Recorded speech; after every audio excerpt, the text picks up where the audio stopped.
नमस्कार मित्रों, आज से हम मध्य प्रदेश शिक्षक भर्ती वर्ग 2 टीजीटी की परीक्षा की तैयारी करने जा रहे हैं, जिसमें हमने प्रश्नोत्तरी श्रृंखला प्रारंभ की है, जिसमें हम जब तक परीक्षा होगी तब तक सभी विषयों पर प्रश्न कराएंगे, जो सभी विद्यार्थियों के लिए लाभकारी होगी। आइए आज की कक्षा का प्रारंभ करें, जो कि हमारे अस्माकं पाठ अस्माकं प्रदेश नामक पाठ के आधार पर प्रारंभ की गई है। आइए, जिसके अंतर्गत हमारा पहला जो प्रश्न है वो है मध्य प्रदेशस्य सीमावर्ती राज्येषु कः नास्ति। मध्य प्रदेश के सीमावर्ती राज्य में कौन नहीं है। जब हम मूल पुस्तक का अध्ययन करते हैं तो उसमें सबसे पहले यही वर्णन किया गया है कि मध्य प्रदेश के सीमावर्ती राज्य कौन कौन से हैं, चित्र के माध्यम से। यहाँ पर 4 विकल्प दिए गए हैं: उत्तर प्रदेश, छत्तीसगढ़, महाराष्ट्र, गुजरात। यदि हम चारों प्रश्नों को देखते हैं तो ये समीपवर्ती राज्य हैं, परंतु ये ध्यान रखना है कि सबसे समीप कौन सा है ना, और जो पाठ के आधार पर है। तो जो पहला विकल्प है उत्तर प्रदेश, ये उत्तर भाग में है या उत्तर दिशा में है। दूसरा छत्तीसगढ़, जो कि पूर्व दिशा में है। तीसरा महाराष्ट्र, जो दक्षिण दिशा में है।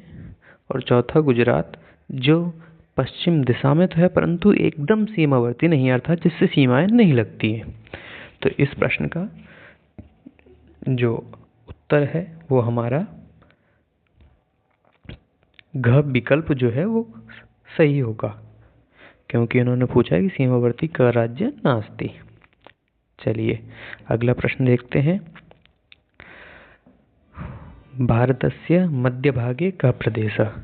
ये सब आप जानते हैं कि भारत के मध्य भाग में कौन सा प्रदेश है, जिसे हम मध्य प्रदेश के नाम से जानते हैं। यदि हम और जीके की बात करें तो सोया प्रदेश भी कहा जाता है ना, नदियों का मायका भी कहा जाता है, बहुत सारे अन्य नाम इसके हैं। चलिए तीसरा प्रश्न देखते हैं। भारते मध्य प्रदेश कीदृशः दृश्यते। अब ये जो प्रश्न है ये आप बिना मूल पुस्तक को अध्ययन किए नहीं कर सकते, क्योंकि जो चारों प्रश्न दिए गए हैं वो वहीं बहुत ही नज़दीक के हैं, जैसे मनः, मुखम, हृदयम, वक्षस्थलम। और जब तक हम मूल पुस्तक नहीं पढ़ेंगे तो ये प्रश्न नहीं कर पाएंगे, क्योंकि वहाँ पर दिया गया है कि जैसे शरीर में हृदय होता है वैसे ही भारत में मध्य प्रदेश है।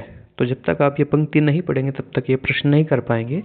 तो इस प्रश्न श्रृंखला के साथ साथ आप मूल ग्रंथों का अध्ययन भी करें, है ना, जो मूल पाठ्यक्रम लगा है। तो आइए इसका जो प्रश्न है वो हृदयम। चलिए चतुर्थ प्रश्न देखते हैं। मध्य प्रदेशस्य मध्य भागे का नदी प्रवहति। देखिए, मैंने कहा कि मध्य प्रदेश के बहुत सारे अन्य नाम हैं, तो एक नाम मध्य प्रदेश को नदियों का मायका भी कहा जाता है।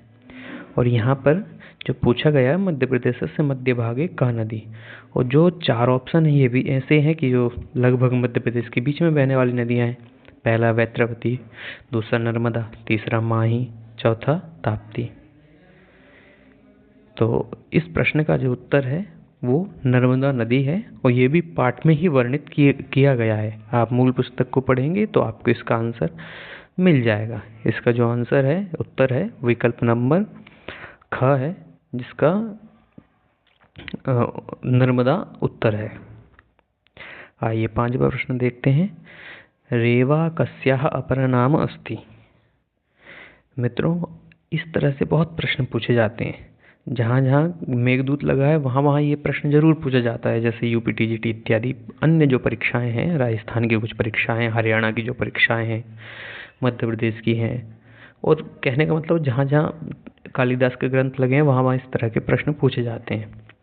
और ये जो प्रश्न है ये वेत्रवती, नर्मदा, क्षिप्रा और ताप्ती 4 विकल्प जिसके दिए गए हैं, जो ग्रंथों का अध्ययन नहीं करेगा उसके लिए ये प्रश्न कठिन हो जाएगा, क्योंकि जो वेत्रवती है वो बेतवा का अपर नाम है, रेवा जो है वो नर्मदा का परिणाम है।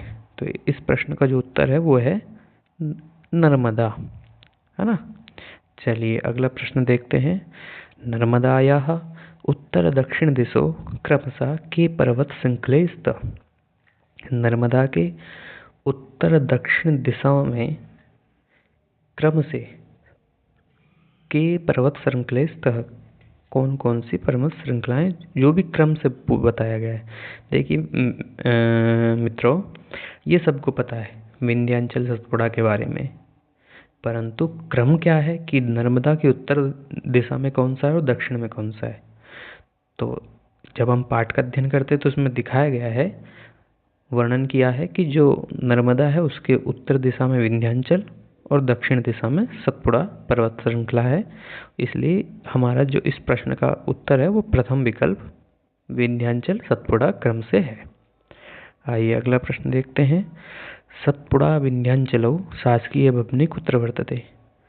इस तरह के बहुत सारे प्रश्न आ सकते हैं, जैसे हमारा हाई कोर्ट कहाँ है, तो जबलपुर में है। ऐसे यहाँ पर इन दो भवनों के विषय में पूछा गया है, क्योंकि ये दोनों पर्वत श्रृंखला भी हैं और भवन भी हैं, जो कि मध्य प्रदेश की राजधानी भोपाल महानगर में है। तो हमारा इस प्रश्न का उत्तर होगा विकल्प नंबर ख।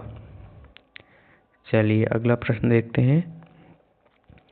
शासकीय भवने इति पदे का विभक्ति किम च वचनम अस्ति। मित्रों,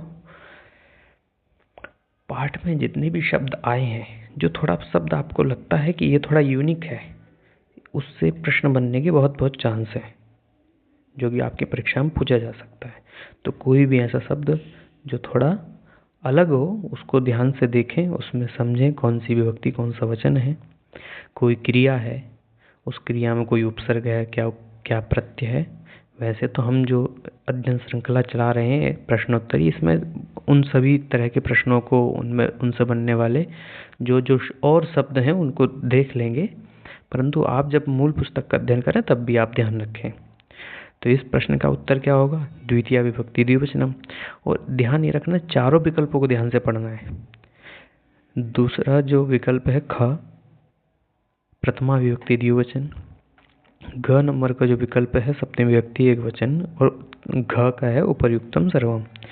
यदि आप ध्यान से नहीं पढ़ेंगे तो पहले वाला भी आप सही कर सकते हैं, ध्यान से नहीं पढ़ेंगे तो दूसरा भी कर सकते हैं, क्योंकि भवन जो शब्द है वो नपुंसकलिंग शब्द है। इसका द्वितीय विभक्ति द्विवचन, प्रथम विभक्ति द्विवचन और सप्तमी विभक्ति एक वचन में तीनों में एक समान रूप चलते हैं। तो इसका जो उत्तर होगा वो मित्रों होगा उपर्युक्तम सर्वम, है ना। और नपुंसकलिंग के जो भी रूप हैं वे सब इसी तरह से चलते हैं। आप अन्य रूपों को भी समझें, पढ़ें, जानें, है ना। चलिए अगला प्रश्न देखते हैं। मध्य प्रदेश से गठनम कदा। ये भी बिल्कुल साक्षात रूप से हमारी पाठ्य पुस्तक जब हम पढ़ते हैं सुरभि, उसमें अस्माकं प्रदेशा नामक पाठ में दिया गया है। बस मैंने ये संख्याएं ज़रूर आप लोगों को थोड़ा कंफ्यूज करने के लिए डाली हैं, क्योंकि मैं देखता हूँ कि बहुत सारे हमारे साथी ऐसे हैं जिनको इस तरह की संख्याओं का, गणनाओं का ज्ञान नहीं होता है। तो आप हिंदी की जो गणनाएं हैं, संख्याएं, उनका भी अध्ययन करें, उनको भी जानें। और दूसरा, आपको पता है आप जिन विद्यार्थियों को पढ़ाने जा रहे हैं उनको भी उस चीज़ का ज्ञान हो, इसलिए आप अच्छी तरह से इन चीज़ों को समझें, है ना। और जो ये पहला ऑप्शन है 1/11/1955, जो कि हमारा सही है नहीं है ये आप लोग बताएं। दूसरा जो ख नंबर का विकल्प है 1/11/1956, तीसरे नंबर का ग 1/12/1955 और घ 1/11/1957। तो वैसे इस प्रश्न का जो उत्तर है वो है हमारा 1/11/1956, है ना, 1 नवंबर 1956। चलिए अगला प्रश्न देखते हैं। मध्य प्रदेश से राजधानी किम अस्ति। ये प्रश्न वहाँ पर दिया गया है तो मैंने सोचा ये इसको भी डाल देते हैं। वैसे ये आप सब जानते हैं, भोपाल नगरम मध्य प्रदेश से राजधानी वर्तते। चलिए अगला प्रश्न देखते हैं। मध्य प्रदेशे कति महानगराणि सन्ति यानी पाठे वर्णितानि। देखिए मध्य प्रदेश में बहुत सारे बड़े महानगर हैं, परंतु हम जिस पाठ का अध्ययन कर रहे हैं उसमें 4 महानगरों का वर्णन आया है, जिसमें एक इंदौर महानगरम, दूसरा भोपाल महानगरम, तीसरा ग्वालियर महानगरम और चौथा जबलपुर। तो इस प्रश्न के हिसाब से हमारा विकल्प नंबर ख सही होगा। अब संख्याएं दी गई हैं तो मित्रों थोड़ा संख्या बात कर लेते हैं। 5 क्या है? व्याकरण के 5 मुख्य प्रयोजन, रक्षा, ऊह, आगम, लघु, असंदेह, है ना। 6 की बात करें तो हमारे 6 रस हैं, मधुर, तिक्त, लवण, कषाय इत्यादि। और 3 की बात करें तो 3 वचन हैं, 3 पुरुष हैं, 3 लिंग हैं, त्रिस्थानीय देवता हैं। जब हम वेदांग का अध्ययन करेंगे निरुक्त का, उसमें प्रश्न बनेगा तो त्रिस्थानीय देवता का वर्णन वहाँ पर दिया गया है। चलिए अगला विकल्प देखते हैं, अगला प्रश्न देखते हैं।